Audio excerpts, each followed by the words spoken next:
Bueno, vamos a continuar. Vamos a entrar a uno de los episodios también que fueron muy lamentables dentro de la iglesia que ya en ese entonces se denominaba católica. Católica viene del latín que significa universal, ¿sí? Entonces me refiero al Santo Oficio, también conocido como la Santa Inquisición, que de santa, bueno, es muy cuestionable, ¿no? ¿Qué era el Santo Oficio o la Santa Inquisición? ¿Qué era? Pues era una, una corte eclesiástica que fue establecida por los papas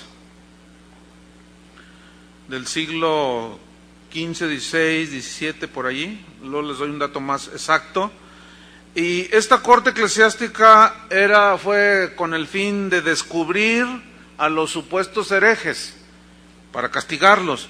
Ahora, ¿quiénes eran los herejes, según la curia romana? Pues los que se oponían al abuso papal, ¿sí? Es así como cualquier sospechoso podía ser torturado y asesinado sin previo juicio. Dice la historia que los bienes de la víctima se las repartían los clérigos y el Estado. Mita y mita, este para ti, dos para mí, uno para mí, dos para... Tremendos estos. Fíjense que en algunas ocasiones he tenido la oportunidad de visitar algunos museos en Europa, donde la Santa Inquisición estaba en todo su apogeo en aquellos tiempos, y hay museos muy interesantes. Y recuerdo uno ahí en Toledo, en España, donde se exhibían todas las herramientas de tortura de la Santa Inquisición. No, hermanos, es impresionante. Y bueno, iba ahí hay unos guías turísticos que te están explicando.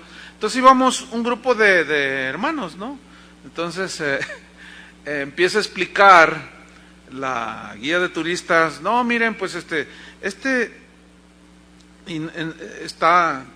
todo en exhibición. Dice, miren, este tipo como una espada, nada más que pues era como un sable, tenía la punta así como en B, invertida, pero eran muchos, ¿sí? ¿Sí me explico? Entonces dice, esto era con el fin de que cuando ya se sacrificaba a la víctima, se lo enterraban en el estómago, pero al sacar el arma, pues imagínense todos aquellos picos, dice, salía todo, las vísceras y todo. Y luego dice, empieza a narrar otras cosas. Había una cosa que calentaban y ahí sentaban a la víctima a fuego. Entonces ahí la hacían que se sentara y le ponían unos grillos y ahí estaba, imagínense, sentada. Entonces nos está narrando y todos así asustados, ¿no? Y de repente la esposa de un amigo nomás suena el ranazo por allá. ¡Paz! ¡Ay, qué pasó! Y estamos, padre y señor, y echándole agüita. Y ay, la hermana así. Entonces ya la sacamos, ¿no? Y ya cuando reaccionó, oye, ¿qué pasó? Ay, es que no soporté, fíjate nada más. Y bueno, eso es como anécdota, ¿no?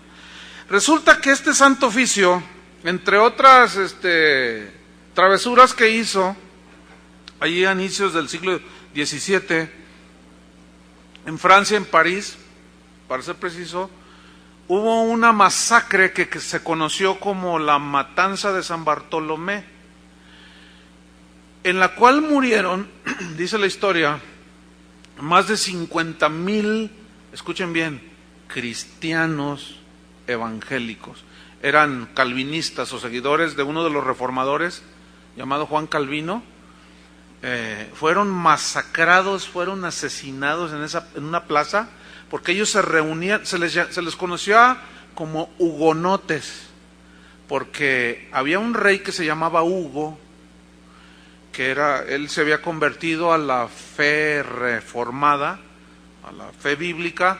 Entonces pues tenía cierto poder y bueno, él de alguna manera había cierta protección, y esos cristianos solamente salían en la noche, fíjense, y se reunían. Bueno, pues el Papa, a través del Santo Oficio de la Inquisición, empezaron a investigarles, hicieron una celada, tipo lo que hicieron a Mahatma Gandhi en la India, tipo lo que hicieron, bueno, allá tenía tintes políticos, acá religiosos, pero Dice la historia que mataron a más de 50,000 y el Vaticano, escúchenme bien, el Vaticano acuñó una moneda que si tú vas al Vaticano en Roma, te vas a encontrar en el Museo del Vaticano con esa moneda que conmemora el triunfo de la religión católica sobre el protestantismo, imagínate.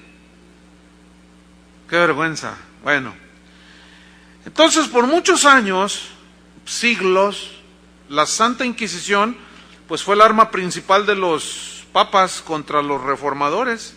De hecho, en sí fue establecida con ese propósito de combatir, ¿verdad?, a los protestantes. Y en 30 años, dice la historia, los papas asesinaron a más de 1,000,000 de personas. Y la mayoría eran cristianos que seguían a los reformadores. Todo esto fue en el nombre de Cristo, según ellos, y por mandato del vicario de Cristo. Bueno, pues en Juan capítulo 16, versículo 1, Jesús dijo lo siguiente. Juan 16, 1 al 4, estas cosas os he hablado para que no tengáis tropiezo, que no los agarre por sorpresa. Os expulsarán de las sinagogas, y aún viene la hora cuando cualquiera que os mate pensará que rinde servicio a Dios. Y harán esto porque no conocen al Padre ni a mí, mas os he dicho estas cosas para que cuando llegue la hora os acordéis de que ya os lo había dicho. Esto no os lo dije al principio porque yo estaba con vosotros, pero ahí estaba ya profetizado por Cristo, ¿sí? Entonces, los papas usaron la Santa Inquisición, dice la historia, durante aproximadamente 500 años. Esto, pues, les ayudó a mantener el poder. Y hay algo que a mí me llama la atención. En la historia de los papas de la Santa Inquisición hasta la fecha, no ha habido uno solo que dé la mínima explicación del por qué los papas de ese tiempo establecieron la Santa Inquisición. No sé cuántos, los que son del año de 1950 para acá, yo soy modelo 56.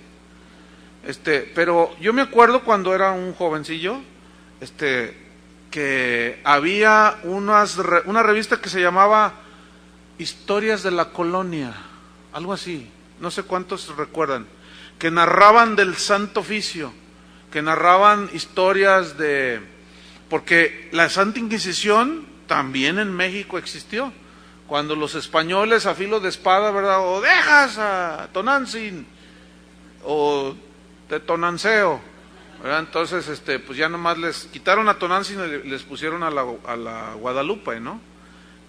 Bueno, todavía a la Guadalupe no, sino a María, vamos. Entonces, a filo de espada establecieron el catolicismo aquí. Cualquiera que niegue eso, digo, ya de plano, ¿no? O sea, junto con los conquistadores llegaron los del clero, ¿verdad? Entonces, pues ellos traían la cruz y venían los frailes y se ven pinturas y todo eso.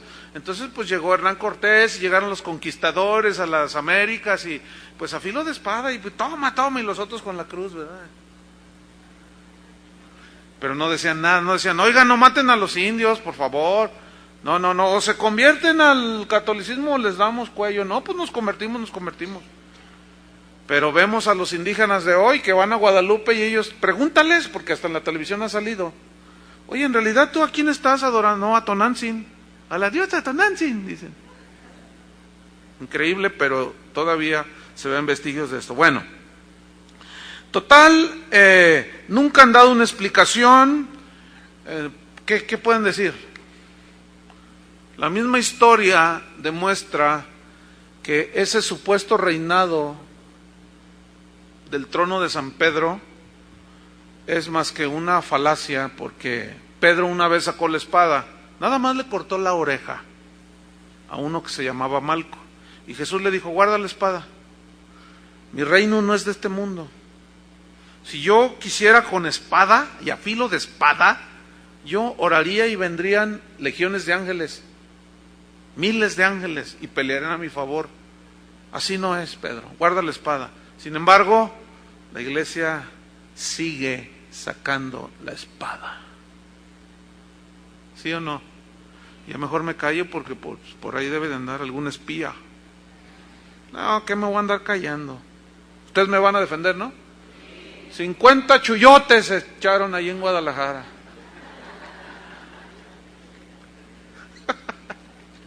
Bueno, llegamos retrocediendo un poquito, llegamos a Bonifacio VIII, en 1294. Este papa dijo: declaro que para que la salvación se lleve a cabo, toda persona debe estar sujeta al Supremo Pontífice. Alabado sea el Señor. Fíjate, declaramos, decretamos. Y fíjense ya desde cuándo traen la onda esa de que decreto, yo digo, yo establezco.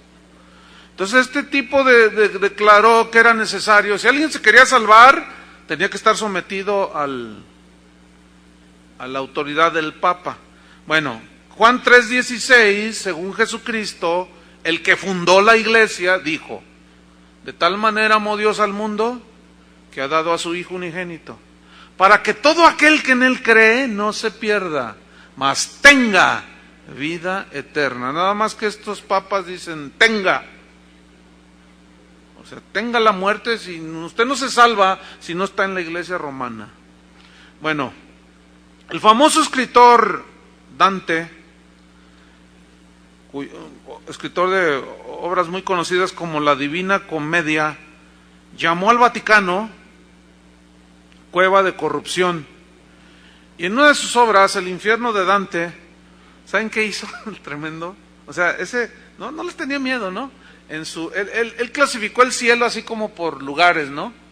El infierno, perdón. Entonces, el primer infierno, pues los menos malos. El segundo, ¿y saben dónde puso en el último infierno, en el más profundo infierno? ¿A quién los puso? A los papas. No, pues imagínate, pues hereje de herejes ¿no? Entonces, resulta que corre la historia, y en el 1377 al 1417, resulta que había dos grupos. Mejor dicho, en ese lapso de años se da de que hay dos papas en Europa occidental. Uno en Roma y otro en Avillón, en Francia. Entonces, pues el de Roma dice: no, pues yo soy el sucesor de Pedro. Y el de Francia, en Avillón, decía: no, pues yo también, a mí me reveló también. Entonces el Papa de Roma decía: excomulgo a aquel hereje. Y el otro decía: botellita de Jerez. Todo lo que diga será al revés. Entonces ahí estaban los dos, fíjense, uno en Francia y otro en Roma, y excomulgándose el uno al otro, se la regresaban y se la... ¡Qué payasadas! ¡Qué tonterías! ¿Todo por qué? Por la megalomanía, el deseo de controlar, y bueno, se maldecían, dice la historia, mutuamente, con maldiciones tipo, bueno, pues el otro día estaba viendo allí en el internet, me habían dicho: mira esta página, y allí sale un famosísimo evangelista protestante que pulula en las iglesias cristianas, donde lanza maldiciones. ¿Cuántos han visto ese video? ¿No lo han visto? Bueno, luego les doy la dirección, o donde lo pueden ver. Está en YouTube, y es increíble. Sin embargo, ese evangelista lo ves predicando y tumbando a la gente y ungiendo, no sé qué, levántenla, ¿verdad? Bueno, pues hay un video bien impresionante. Cuando lo empiezas a ver, se te riza así la piel, así, porque hace una voz así: yo. Y esto parece el diablo que está hablando. Pero así muy solemne, y todos los ignorantes, ¡ay! Sí, mira, dice: yo pongo una maldición en todos aquellos que levantan calumnias contra este ministro y este ministerio. Y la gente que estaba ahí: amén, amén. Bola de ignorantes todos. Imagínate un supuesto siervo de Dios lanzando maldiciones. Hazme favor. Cálmate, papa del siglo XXI. Papa de los protestantes. Porque lo tienen como un papa, ¿eh? Lo tienen como el super ungido. Un ungido de maldiciones. ¿Cómo es posible? Es increíble. Pero bueno, sigamos con nuestros amigos, los papas. Llegamos al año 1410, brincando así un poquito. O llegando al año 1410, donde aparece Juan 23. Pero aquí hay una cosa muy distintiva. Miren, la historia registra a dos papas Juan 23. Es más, hasta una papisa hubo. Sí saben eso, ¿no? Que se hizo pasar por hombre y Juana la papisa. Y llegó al trono papal, ¿eh? Eso no, ¿saben cuándo descubrieron que era mujer? Cuando montada en un caballo, ella estaba embarazada. Y como usaban aquellas vestiduras, ¿no? Le empezaron a dar los dolores de parto y en plena corretiza ahí en un caballo, y ella andaba, y pues la gente mirándolo al papa, pues resulta que nace un bebé ahí. Y dije, caray, el papa, milagro, no faltó el tonto que milagro, ¿no? Y esa es una de las historias que no te cuentan los padrecitos, no te cuentan nadie, casi nadie. Bueno, ahí dejamos a Juana la papisa un momento y nos vamos a los dos Juanes 23. Bueno, el de 1410 al 1415 fue el primer papa. Este era italiano. Corre la historia hasta 1958, donde hay otro Juan 23. Pero este es francés. Fíjate, pasaron 300 años, 400 años, casi 500 años. Del Juan 23 italiano al francés. ¿Por qué el francés adoptó Juan 23? Tratando de taparle allí y de traer cierta confusión. No, Juan 23, antipapa, hereje, no. Como si era un viejito bonachón, el Juan 23. El francés, el de 1958, que reinó, no sé, hasta el 62, no fue mucho. Bueno, pues este Juan 23, pero el italiano, es llamado por algunos historiadores el peor criminal sentado en el trono del Papa.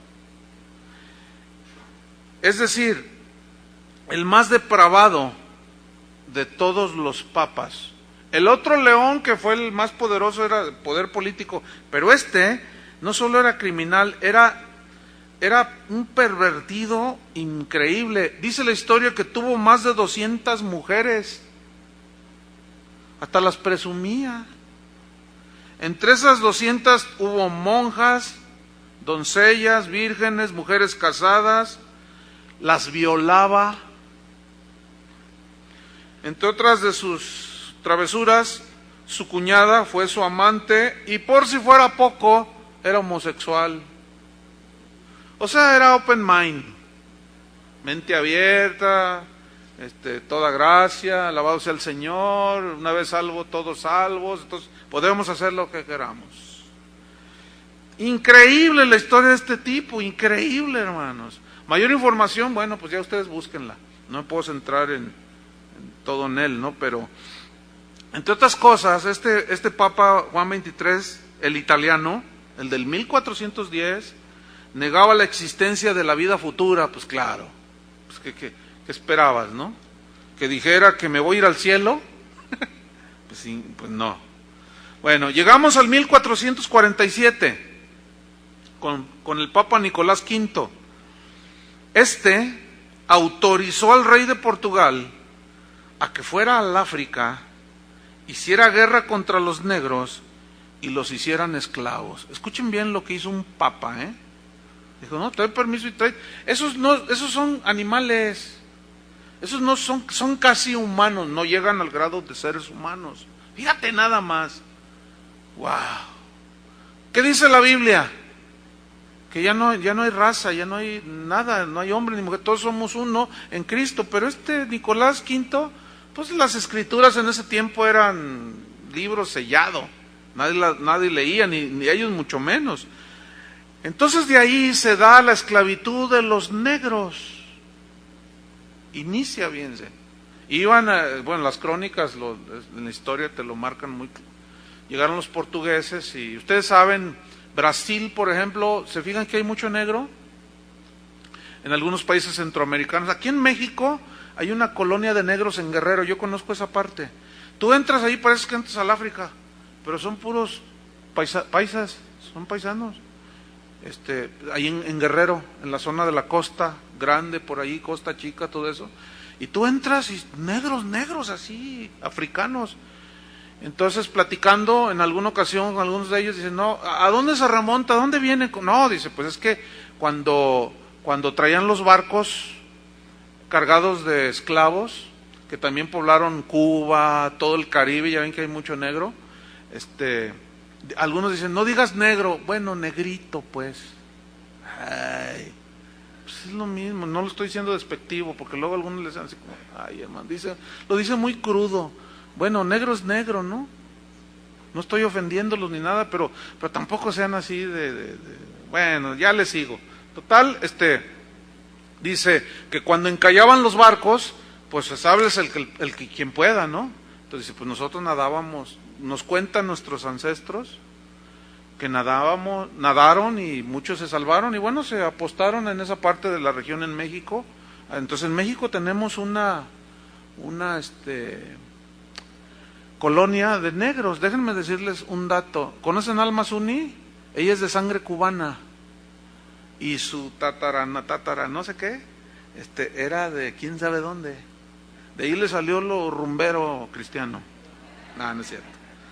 Entonces, ¿se han fijado cómo tiene el pelo así bien grifo? Bueno, de ahí viene, y digo, ella misma me lo contó y bueno, Entonces, aquí en México hay una colonia de negros, fíjense. Bueno, total, el Papa Nicolás V autorizó y le dijo al rey, no, sí, pues esos, que vengan acá. Entonces la esclavitud se extendió, ¿sí? Llegamos al año 1458 y Pío II, o segundo, dice la historia que tuvo decenas de hijos bastardos, o sea, con un montón de mujeres. Era el Juan Charrasqueado mexicano, pero romano, pues, con hijos por donde quiera. Este hombre no solo se las gastaba así, sino que dice la historia que se jactaba contando sus métodos de seducción, pero allí no terminaba el asunto. Dice la historia que a los jóvenes los estimulaba al desenfreno y les decía cómo conquistar a las mujeres. El Papa dando clases de seducción. No, mira, déjame hacer un paréntesis aquí. Cuando en algunas ocasiones pues se han dado las pláticas así entre algún cura católico que empiezan, que ustedes los y que ellos son los que empiezan, ¿no? Yo no me voy por el ataque, yo me voy por la palabra. Pero luego cuando empiezan, no, papi, nomás le saco poquito de esto y ya no saben qué decir. Si tú me lo niegas, estás negando la historia, estás negando todo lo que estás. Pero ese es el argumento de usted. No es el argumento de nosotros, es la historia. Bueno, está bien, adiós, ahí nos vemos. Ahora, esto apréndanlo, pero no para llegar y darle, los papas son puras papas, no, tampoco, ¿no? Pero es bueno saberlo, hermanos, porque debo de repetirles por enésima vez, la iglesia cristiana está en las mismas situaciones el día de hoy. Entonces, mejor aprendamos de la historia. Bueno, continúo. Llegamos al 1464 con el Papa Paulo II. Dice la historia que tenía un harem dentro del Vaticano. Impresionante. Llegamos al año 1471, cuando muere Paulo II, y sube al trono Sixto IV. Bueno, este hombre, o este papa, decretó que pagando dinero a la iglesia, se podía sacar a las almas del purgatorio. Eso no es ni más ni menos que un método de recaudatorio, ¿sí? Lo sabemos. Bien, dice la historia que se hizo enormemente rico Sixto IV, con el asunto ese de que se puede pagar misas, entonces pues, todo iba a dar acá para sus viajes en crucero y todo eso, ¿no? Entonces, pues esto, dice la historia, enriqueció no solo a él, sino a sus familiares. Dice la historia que hizo cardenales a 8 de sus sobrinos. La mayoría de ellos eran niños y ya no era el señor cardenal, sino era el niño cardenal. Qué chistoso, ¿no? Bueno, llegamos al año 1484 con Inocencio VIII. Tuvo 16 hijos, para variar. Le gustaba traficar con las cosas sagradas y vendía los puestos eclesiales. ¿Quieres ser cardenal? Pues sí, pues te cuesta tanto. ¿Quieres ser el cura de la iglesia en tal barrio en París, donde estaban los ricos? Pues sí, ahí te cuesta más. Y total, sigue la historia dando todos esta apostasía. Llegamos al año 1492. Bueno, déjenme darles un dato de Inocencio VIII, antes de entrar con el siguiente. ¿Saben qué hizo? Le gustaban las corridas de toros. ¿Y saben qué hizo? En la plaza de San Pedro armaba corridas de toros. ¡Ole! Y el Papa, ¡ole! Con el Cristo acá, ¡ole! Y con el gorro, ¿no? ¡Ole! Fíjate nada más. Increíble, ¿no? Un sangrerío ahí, en la plaza de San Pedro, donde hoy dan misas. Hoy. Ya estaba entonces la plaza de San Pedro. Y ahí hacía corridas de toros. Gloria a Dios. Llegamos al año 1492 con Alejandro VI. Para variar, era un corrupto, avaro, depravado, compró el papado, tuvo muchos hijos, que incluso los presumía y los presentaba. Mira, este es mi hijo, este también. Cuando crecían, aún de niños los ponía como cardenales. Perseguía a sus críticos, los asesinaba. Tuvo un montón de situaciones ahí, con familiares, se metía con cuñados, un desastre, pero todo entre familia, ¿no? Qué bonita familia. Bueno, rápidamente, en el tiempo que nos resta, déjenme mencionarles las doctrinas que fueron establecidas por los papas desde el año 394, ¿sí? Aunque en el 440 fue el primer papa, pero ya en el 394 se instituyó el sacrificio de la misa. ¿Alguien sabe qué significa la palabra misa? ¿Alguien sabe? Dígalo fuerte. Sacrificio. Sí, entonces por eso se llama el sacrificio de la misa. Y en el 394 el Papa establece la misa como un sacrificio, pero esto es totalmente antibíblico, porque en Hebreos 7, 26 y 27 dice que el Señor fue ofrecido una sola vez.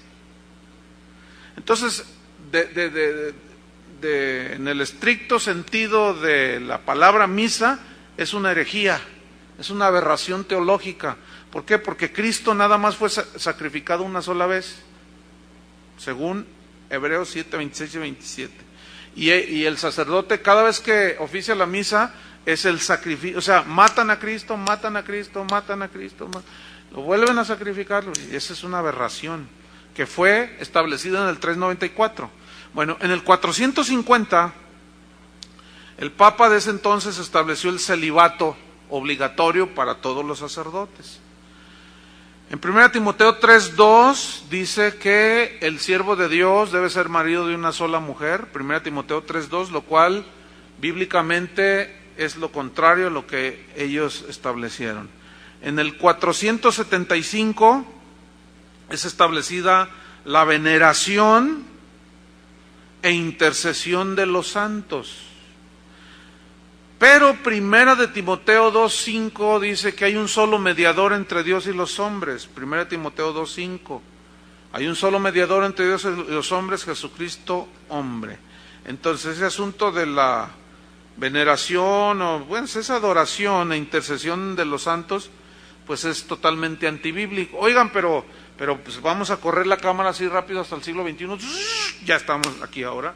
Bueno, ¿cómo está el asunto ahora con todo esto? Bueno, pues hoy hay misas tipo G12, ¿entienden? Ahí están las misas, vuelven a recordar los pecados, los vuelven a traer a la actualidad, luego los clavan, los queman en la hoguera, quién sabe cuántas cosas hacen. Y bueno, ¿qué me dicen de la intercesión de los santos, verdad? Bueno, pues hay líderes que dicen que solo Dios a ellos les habla, y hay muchos pastores que no lo dicen claramente, pero en sus enseñanzas lo dejan establecido, de que las ovejas no son capaces de oír la voz de Jesús, del Espíritu Santo, porque solo Dios les habla a ellos. Entonces, ¿será bíblico eso? Jesús dijo, mis ovejas oyen mi voz. Si tú eres una oveja, por más humilde que seas, la ovejita última ya, tú tienes la capacidad de escuchar la voz del pastor, que es Jesucristo, y la capacidad de ser guiado con el Espíritu Santo. Todo líder que tú escuches que diga, no, nada más yo, y que no te lo dicen así ahora, te lo dicen velado, como si tú dices, oiga pastor, fíjese que Dios me habló. ¿Dios te habla? No. Entonces, si tú tratas de decir, oiga, pero mire, la Biblia dice, y la Biblia es la voz autorizada de Dios, ya lo dijo él. No, es que tú no le entiendes. Es que soy muy tonta, ¿verdad, pastor? Pues sí, fíjate. Entonces hay muchos tontos que se creen que son tontos, pero las ovejas que leen las Escrituras, que son enseñadas en la palabra de Dios, no tienen un pelo de tontas, ¿verdad que no? Tampoco me asusten. Bueno, me salté un poquito. En el año 460 se establece la oración por los muertos, o sea que se puede orar por los muertos, ¿verdad? A favor de los muertos, ¿verdad? Pero en Hebreos 9:27 dice que está establecido para los hombres, Hebreos 9:27, que mueran una sola vez, y después de eso, ¿qué? El juicio. Bueno, uno dice, bueno, pues eso de la oración de los muertos, pero corremos la cámara rápidamente, así, al siglo XXI, aquí en Guadalajara, tenemos un apóstol que dice que él ora por los que se fueron al infierno sin Cristo, y como él es un hombre de fe, él los puede sacar del infierno, alabado sea el Señor. Herejías por todos lados, hermanos. Bueno, llegamos al año 526, donde el Papa de ese entonces decreta la extrema unción. ¿Qué significa la extrema unción? Que el sacerdote va con el que se muere, que no confesó los pecados, entonces saca el aceitito y empieza a hacerle allí, ¿no? ¿Verdad? Entonces los santos óleos que le dicen, y entonces ya lo prepara ahí, y todo eso, en 3 minutos hay una contradicción impresionante, porque supuestamente la extremunción lo libera de los pecados, pero se va al purgatorio. Entonces, ¿cómo pues? ¿Quién les entiende, no? Bueno, total, la extrema unción, el aceite milagroso allí que limpia pecados, y tú dices, sí, bueno, corremos la cámara rápidamente, siglo XXI. También ungimos, pero queda contento. Ungimos la puerta para que el diablo no se meta, ungimos el rincón aquel, y échenle aceite. Te vas a los de Pare de Sufrir, te venden el aceitito, y muchos ya en las iglesias cristianas, una ungidera. Mi esposo no es cristiano, cuando esté dormido, échele unas gotas de este aceite ahí en la almohada, y va a ver cómo el Señor, entonces ya usted con el aceite lo protege, y no sé, ¿qué es eso? No está en la Biblia. La única autorización para usar aceite está en el libro de Santiago, en el Nuevo Testamento. Y eso es solamente para los pastores que pueden ungir a los enfermos. No hay más. No, pero que en el Antiguo Testamento, eso ya no está vigente. ¿Entienden? Pero sin embargo, pues muchos tienen su extrema unción. Y yo he estado en tantos lugares donde después de predicar se acerca gente. Pastor, úngeme. Y pues, ¿de qué quieres que te unja? Ya estamos ungidos. Mira, la primera de Juan dice que ya tenemos la unción del santo. Y ya estamos, no, con aceite, ¿no? Pues es que no traigo. No, y te sacan el de ellos. No, pues aquí, únjame. No. Un montón de brujerías, hermano. ¿Qué es eso? Mira, yo he sabido que hay gente que hasta unge el carro para que no lo choquen. ¿Qué es eso? Una vez una señora, ay hermano, por más ungido que un surito ahí que nos compramos japonés, lo ungimos y nos lo robaron. ¿Tenía seguro? Pues es que me habían dicho que Jehová es nuestro seguro y nos protege de todo. Bueno, sí, pero estamos en la tierra y hay ladrones. Y Jesús dijo que en el cielo no entran ladrones, pero mientras estés en la tierra, el espejo ya no va a estar a la hora que salgas. Lo ato, pastor. Sí, átame todo lo que quieras. Yo me desato. Ya, y seguimos ya, todos libres. Hasta el año 593, donde se decreta la doctrina, ya así oficial se practicaba, pero ya se decreta la doctrina del purgatorio. Pero también se decretó que los niños no bautizados se iban al limbo. ¿Qué es el limbo? Pues es un lugar que ahí, que no sé qué, que está entre Roma, Francia, Tangamandapio, no sé, ahí metido ahí. Estoy ironizando, pero sí, a gusto, ¿verdad? Entonces está ahí, pero resulta que llega Benedicto XVI y el año pasado dice, pues nuestros teólogos ya estudiaron bien y el limbo no existe. Y todos los 2000 años de paga y paga, como los enlaces, ¿verdad? Y paga. ¿Qué pasó? ¿Cómo que lo decretaron aquí desde el año 593 y luego llega Benedicto XVI? Ahora, sí supieron de eso, ¿no? Y lo acaba de decir, no, pues no existe el limbo, pues tampoco el purgatorio, no hay base bíblica. Ahora, todos esos eran sistemas recaudatorios, ¿verdad? Pues había que bautizar al niño. Claro, el bautismo costaba y sigue costando, no es gratuito. Entonces, era para forzarlos y con el cuento de que una vez bautizados ya eran miembros de la iglesia por cuestión del bautismo, y que si se moría, pues ya se iba al cielo y no se iban al limbo. Y si se iban al limbo, pues tenés que pagar unas misas para sacarlo del limbo. Y luego ahora llega Benedicto XVI y dice, el limbo no existe. Bueno, por fin, señores.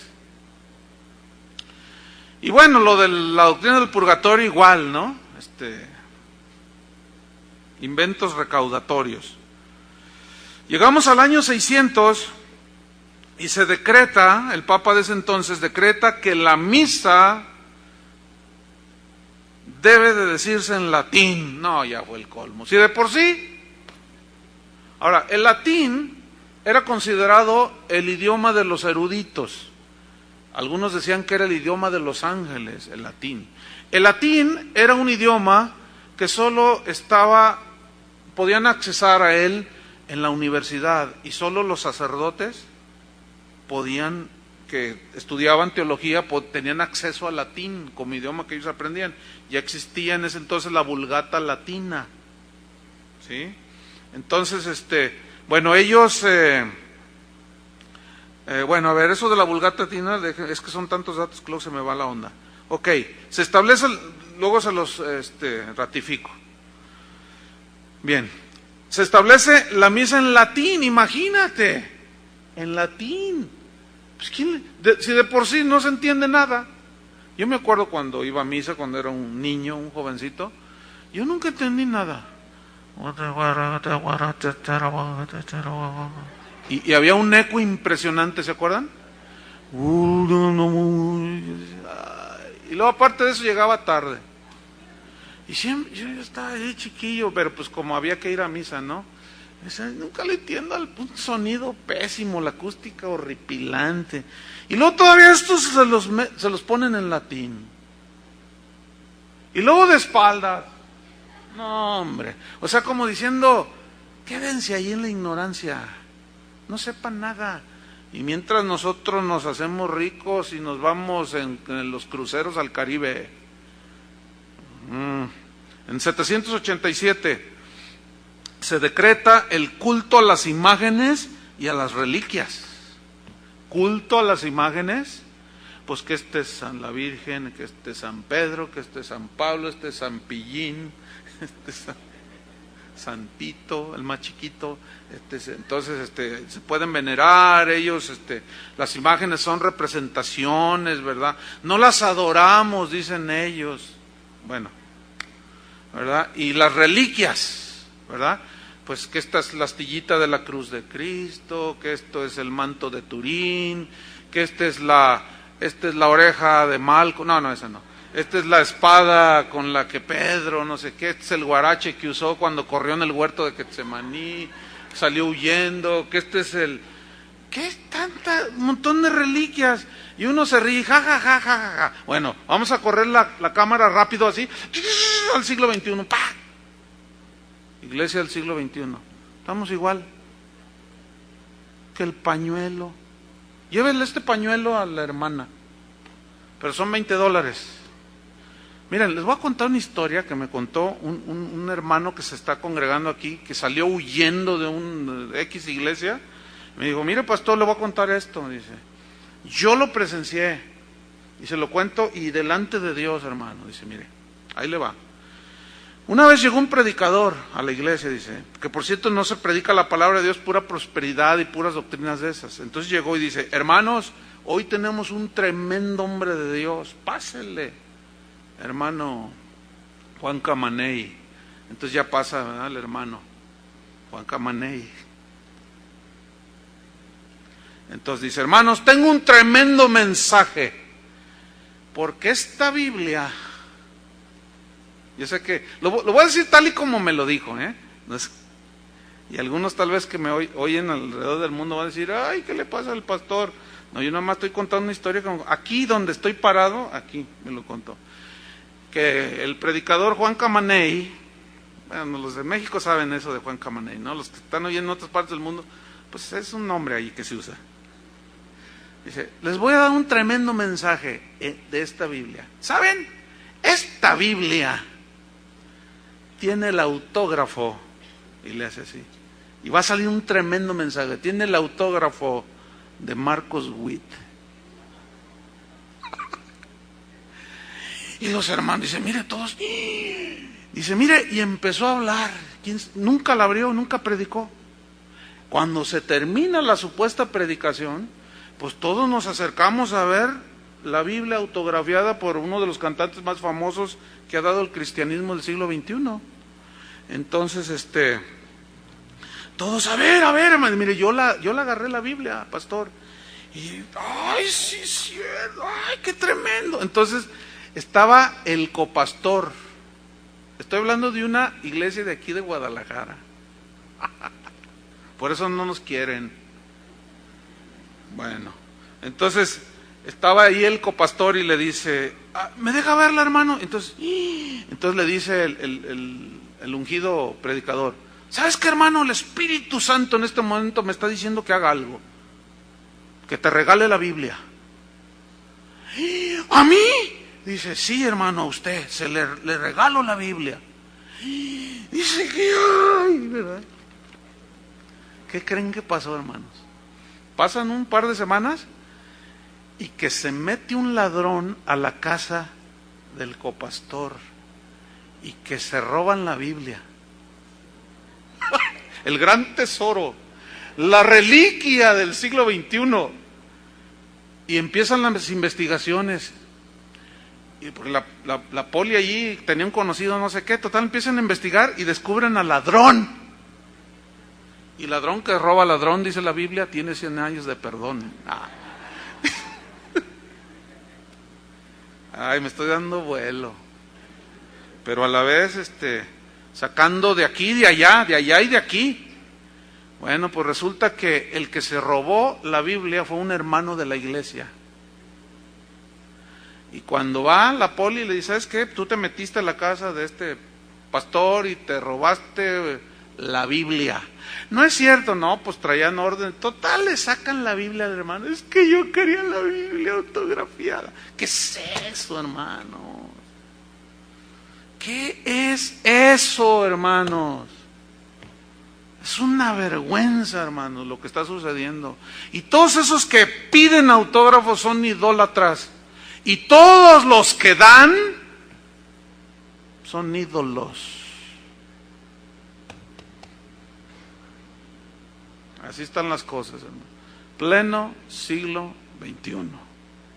Así es que no nos asustemos, hermano, de que allá los católicos están en el oscurantismo.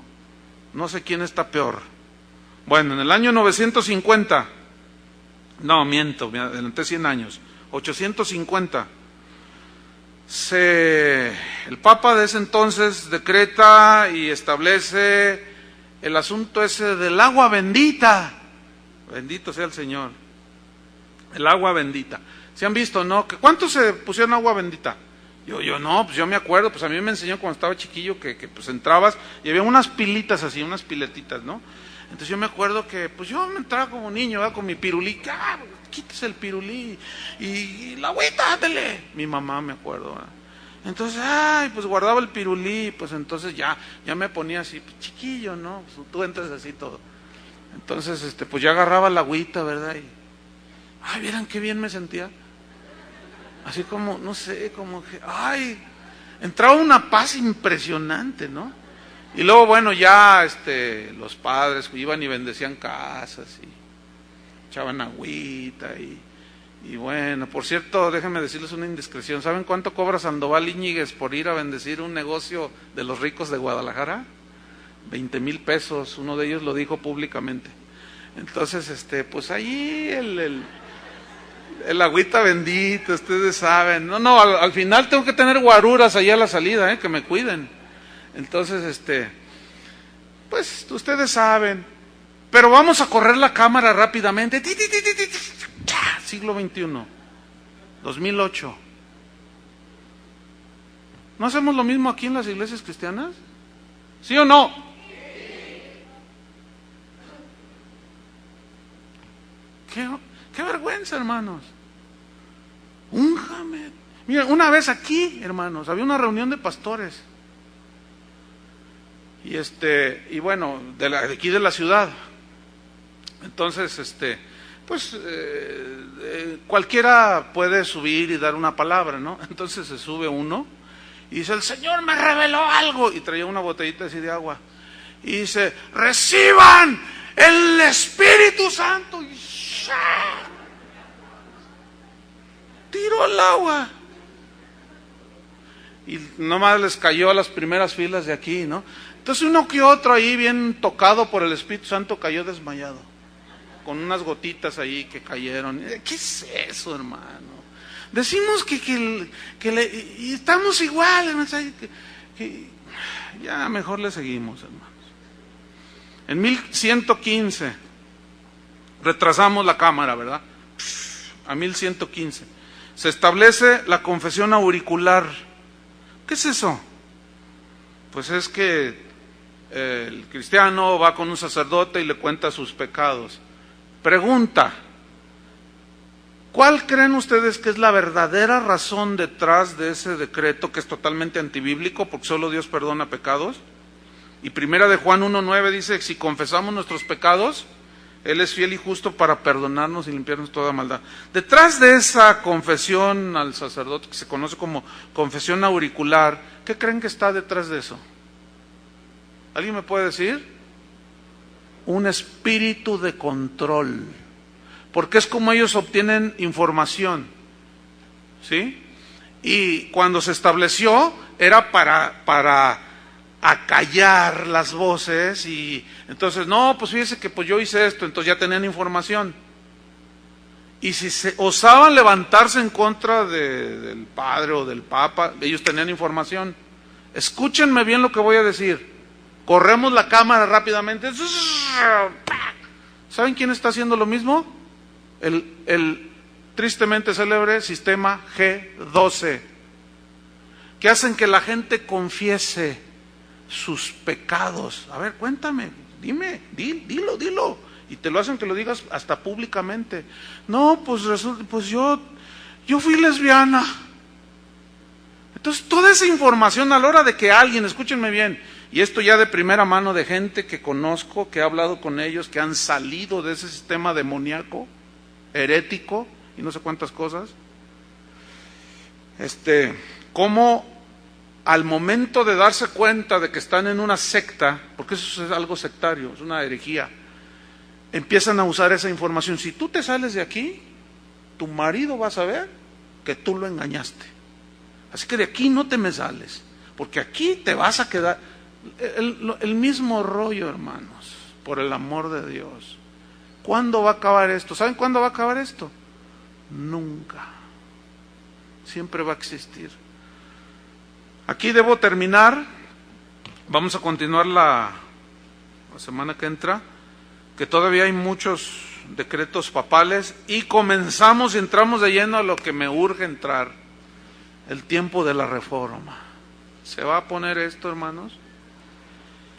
Que bueno, vamos a pedirle al Señor algo. Señor, te damos gracias. Te pedimos que tengas misericordia de nosotros, Señor. No podemos sino hacer nada más que regresar a la palabra de Dios.